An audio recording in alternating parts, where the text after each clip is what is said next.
Okay, in today's Daily Cyber, we're going to be talking about information security benchmarks. So let's hack at it.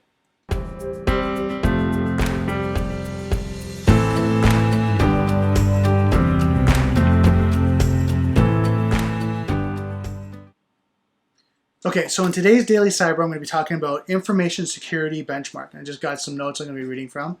An information security benchmark is intended to help organizations identify their cybersecurity capabilities and initiatives and compare those efforts to peers or competitors of the same sector or size. This snapshot is prepared this snapshot is prepared either internally by their organization or by a third party. Now there's the CIS benchmark, which is the Center for Internet Security Benchmarks, CIS, which is a consensus-based practice for the secure configuration of large systems.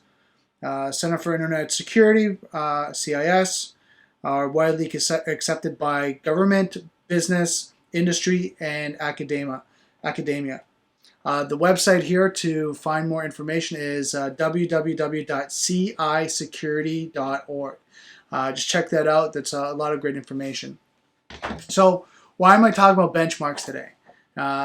I'm finding right now there's a huge gap or scale when it comes to small business to enterprise environment, and what's the benchmark that they need depending on industry, vertical if you want to call it, and what's the technologies, what's the resources, what do they need to be secure. So we're talking about like pharmaceutical, financial institutions like banks.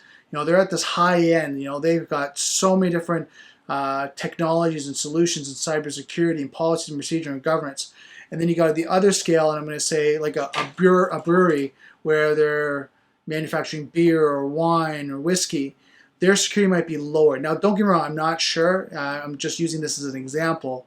But you can see the scale on that they might not need it or think they might. Where you find with the banks or financial institutions, they're looking at their benchmarks across other banks, right, other financial institutions, to see exactly what is the lowest common denominator of security that they need. And then they have their governing bodies, they have the government all saying, okay, you need this standard of security. And then what happens is then the banks go from there going, okay, but we need on top of that, we need this security practice and we need this security practice. So one bank gets it and then the next bank gets it, and they make sure that they're working off each other to make sure they're secure. And this goes across all industries. The reason why I'm doing this video is that to make sure that we do our due diligence and look at if we're in the lower percentile of security, we're looking at the next level up or next vertical or sector to see what are they doing with security and can we be better, right? And I'm going to use breweries and manufacturers like that. Maybe they're lower, and I'm not sure they are. I just want to be clear here. But maybe they are lower, but they can look at hospitals and look at their practice and say, can we incorporate some of those standards and put our level or our benchmark of security higher because of different things they're doing. I'm going to use this as an example. When you look at authentication, right, we have Identity Access Management, IAM, we have PAM, which is Privileged Access Management, we have two-factor authentication, and now we have another standard, the highest standard of authentication, which is True Passwordless Decentralized Authentication. A mouthful. So now you can see is where do you sit on that? Do you have Identity Access Management? Do you have Privileged Access Management? Do you have two-factor authentication? And then are you working towards or have you implemented True Passwordless Decentralized Authentication?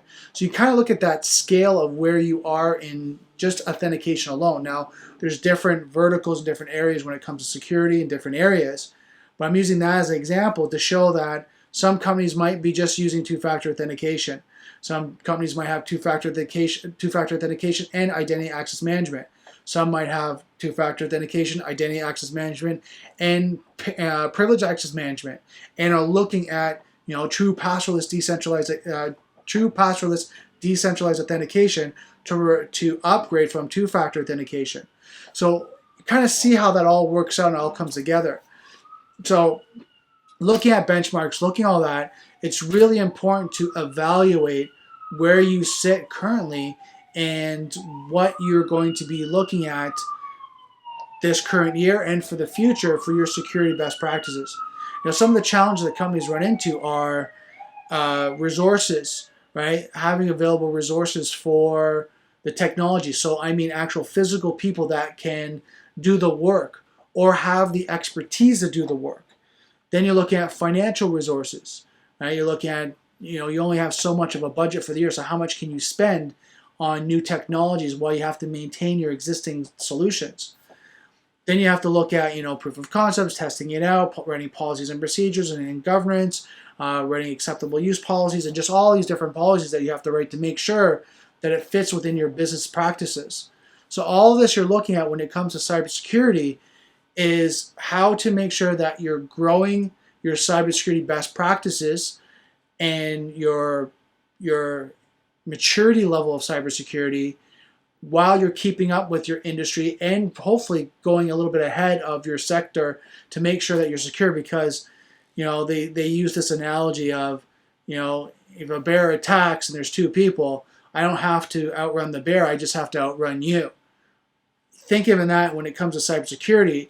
If you're not the securest person in that sector, that means you're the weakest link, and you could be compromised or hacked. So you want to make sure that you're constantly upgrading and going to that standard. And the reason why I'm sharing this video or sharing this content is because I'm finding more and more as I have this conversation, more and more companies on the upper scale are seeing cybersecurity as essential services and looking at it being part of the conversation.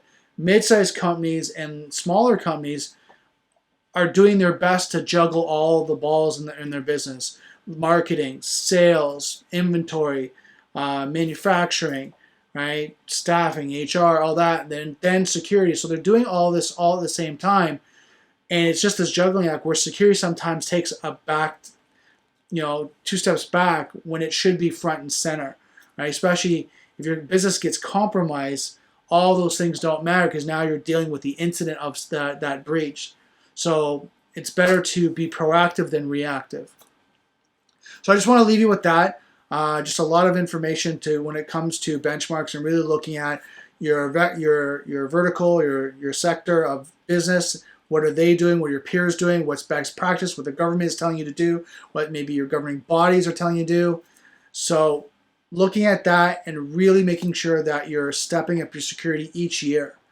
So that's it for today's video. I just want to say thank you so much for everyone that's commenting publicly through on the actual feeds, as well as sending me direct messages or private messages about events, conferences, books, resources, new technologies are coming out, things I need to look at. I just want to thank you so much. I really appreciate that. So that's it for today's video. Just don't forget, software is hackable, being connected is vulnerable. I'll see you next video.